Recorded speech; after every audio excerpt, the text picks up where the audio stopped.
Merhaba, benim adım Jacob Cooper ve sizi benimle bir yolculuğa çıkmaya davet ediyorum. Zamanı, mekanı ve gerçeklik olarak kabul ettiğimiz şeyin dokusunu aşan bir yolculuğa.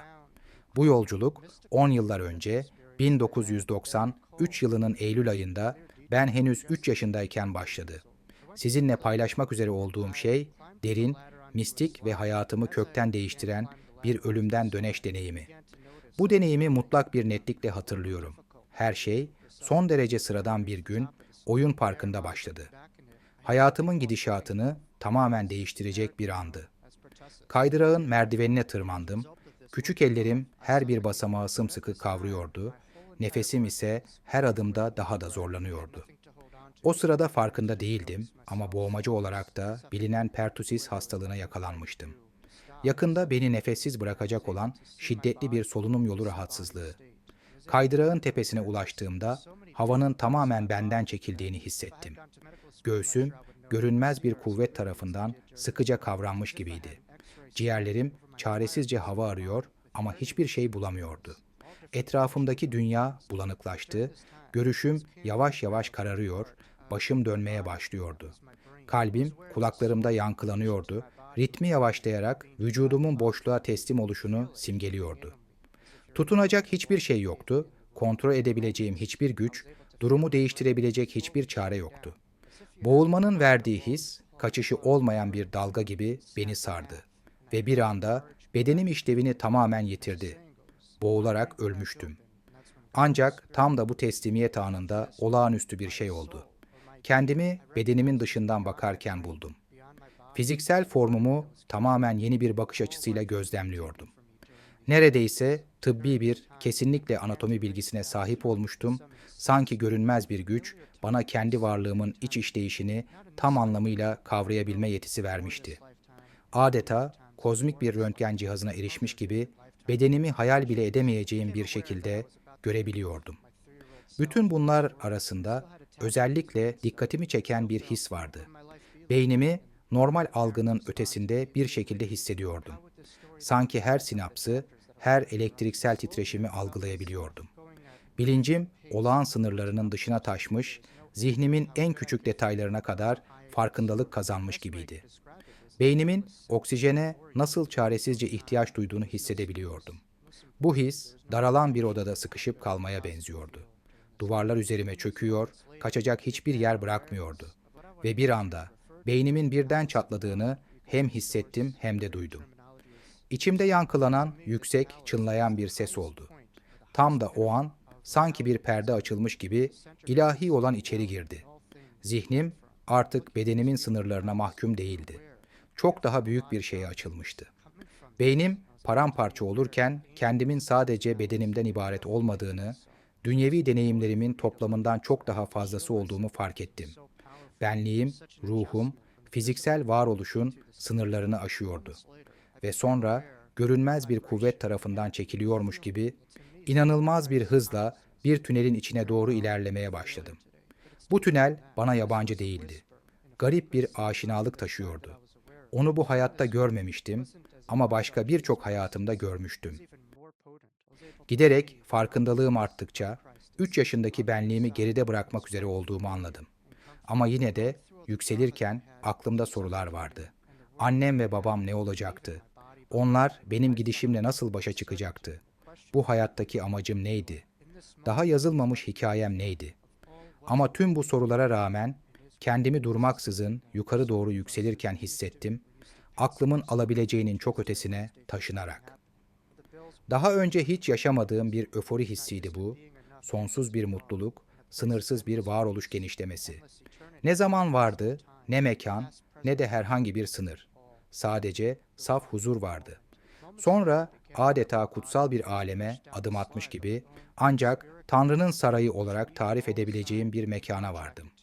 Varoluşun kalp atışı gibi hissettiren, tarif edilemez derecede derin bir enerjiyle dolu bir yerdi burası. Büyüklüğünün saf ihtişamı aklımı başımdan aldı. Sanki tüm yaratılışın planını içinde barındırıyordu. Merhaba, bu videoda belki de daha önce duymadığın ilginç detaylar var. Eğer videoyu izlerken keyif aldıysan, beğen tuşuna basmayı unutma. Yorumlarında düşüncelerini paylaşırsan çok sevinirim. Ve elbette daha fazlası için kanalıma abone olmayı ihmal etme. Hadi, bu yolculuğa birlikte devam edelim. Onu yalnızca görkemli görüntüsü tanımlamıyordu, aynı zamanda mutlak bir ilahi amaç ve sonsuz bilgelik yayılıyordu her bir köşesinden. Kimileri buna kaynak der, kimileri ilahi güç. Ama benim için bu varoluşun zirvesiydi. Her şeyin doğduğu noktaydı. Bu muhteşem sarayda kusursuz bir armoni içinde yankılanan melodiler vardı. Cennet koroları, dünyadaki hiçbir nota ile tarif edilemeyecek frekanslarla şarkılar söylüyordu. Bu alemden yayılan ışık o kadar parlak ve güçlüydü ki yoğunluğundan kendimi korumak zorunda kaldım. Bu kutsal mekanda bir varlık hissettim, saf sevgi ve bilgelik yayan bir enerji, bir titreşim. Çoğu insan bunu kurtarıcı bilinci olarak tanımlar, ancak bu sadece bir isim ya da bir figürden çok daha fazlasıydı. Bu bir özdü, ilahi anlayışın saf frekansıydı. Geleneksel anlamda İsa Mesih'i görmedim. Ama onun bilinci beni sardı, bana rehberlik etti, beni teselli etti. Her şeyin yolunda olduğunu, daima yolunda olduğunu ve sonsuza dek yolunda olmaya devam edeceğini hissettirdi. İlk kez o an, dünyevi kaygıların bir yanılsama olduğunu tam anlamıyla kavradım. Bu mekanda geçmiş yoktu, gelecek yoktu, sadece sonsuz bir şu an vardı. Tüm endişeler, tüm mücadeleler, tüm korkular bu ilahi gerçeğin ışığında eriyip gidiyordu. Ve bu muazzam huzurun içinde yüzdüğüm anda ruhsal kontratlarımıza dair farkındalık kazandım. Bu fiziksel dünyaya girmeden önce yaptığımız anlaşmalar. Kendi ruh rehberlerimi gördüm, doğmadan önce bile yanımda olan ve hayat yolculuğum için görevlendirilmiş rehberlerimi. İlk kez dünyevi kaygıların bir yanılsama olduğunu tam anlamıyla kavradım. Bu mekanda geçmiş yoktu, gelecek yoktu, sadece sonsuz bir şimdiki an vardı. Her endişe, her mücadele, her korku bu ilahi hakikatin huzurunda eriyip gitti. Ve bu muazzam huzurun içinde yüzdüğüm anda fiziksel aleme girmeden önce yaptığımız ruhsal kontratların farkına vardım. Kendi ruh rehberlerimi gördüm. Ben doğmadan önce bile benimle olan, yolculuğum için görevlendirilmiş varlıklar. Sonra uzaktan onları fark ettim.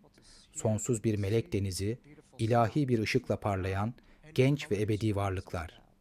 Varlıkları üzerime tarifsiz bir huzur ve koşulsuz sevgi hissi yayıyor, daha önce hiç hissetmediğim bir sıcaklıkla beni sarıyordu.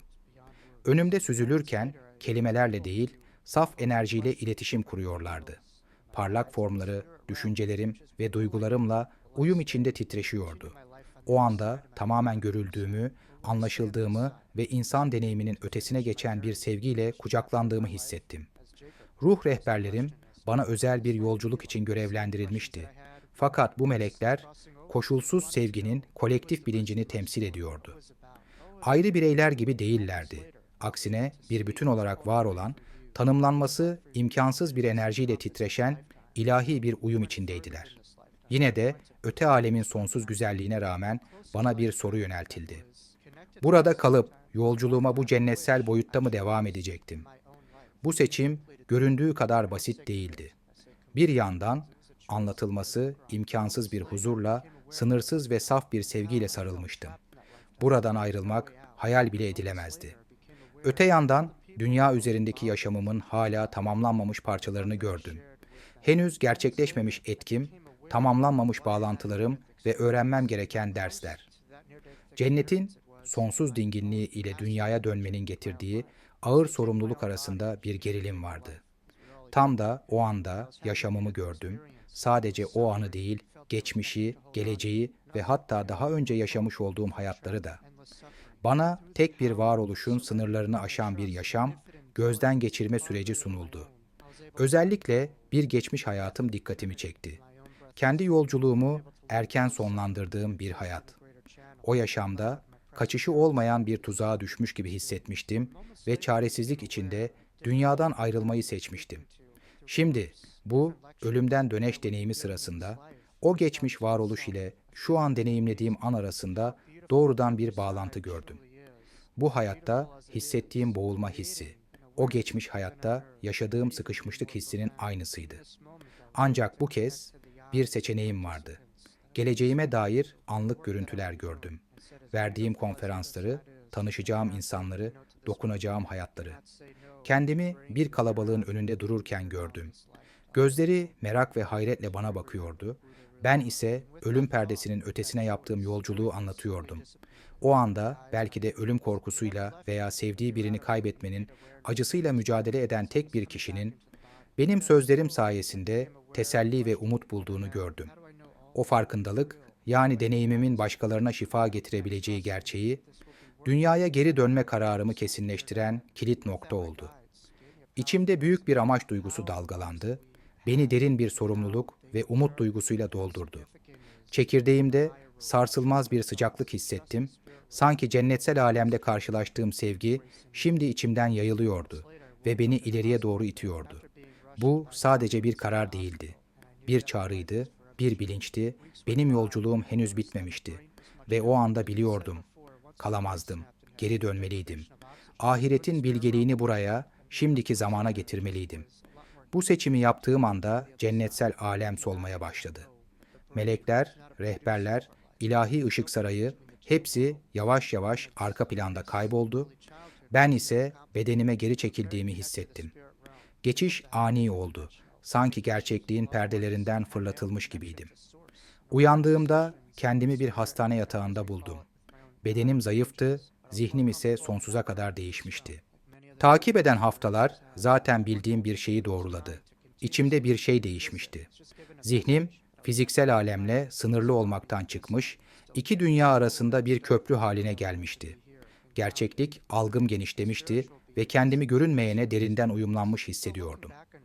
Ölen sevdiklerimle iletişim kurabiliyor, rehberlerimle sohbet edebiliyor ve yaşımı çok aşan bir bilgelikle bağlantı kurabiliyordum. Ve yine de amacımın ruhsal alemde oyalanmak değil, bu deneyimleri dünyevi varoluşuma entegre etmek olduğunu hatırlatıldım. Peki, 3 yaşında bir çocuğun böyle bir deneyimi bu kadar net nasıl hatırladığını merak ediyorsanız size şunu soruyorum. Böyle bir şeyi nasıl unutabilirim ki? İlahi kucaklamanın sıcaklığı, yaşamla titreşen renklerin saf parlaklığı, kulaklarımdan değil, ruhumun derinliklerinden yankılanan müzik, bunlar gelip geçen rüyalar değil, varlığımın en derin dokusuna işlenmiş gerçeklerdi. Sevgi, hakikat ve sonsuzluk, insanın kolayca unutabileceği şeyler değildir. Bunlar ruhumuza kazınmıştır. Bu yolculuk bana öğretti ki, yaşam bir son değil, bir devam ediştir. Ölüm korkulacak bir şey değildir. Çünkü biz ebediyiz. Bu deneyimi paylaşarak, kendi yolculuğunuzu daha net görmenize yardımcı olmayı umuyorum. Size aynı ilahi kıvılcımın içinizde de var olduğunu hatırlatmak istiyorum. Anlam arayışınızda yalnız değilsiniz ve umarım hikayem, varoluşunuzun derinliğini keşfetmeniz için sizi teşvik eder. Bu yolculuğa benimle katıldığınız için teşekkür ederim. Merhaba, bu videoda belki de daha önce duymadığın ilginç detaylar var. Eğer videoyu izlerken keyif aldıysan, beğen tuşuna basmayı unutma. Yorumlarında düşüncelerini paylaşırsan çok sevinirim. Ve elbette daha fazlası için kanalıma abone olmayı ihmal etme. Hadi bu yolculuğa birlikte devam edelim.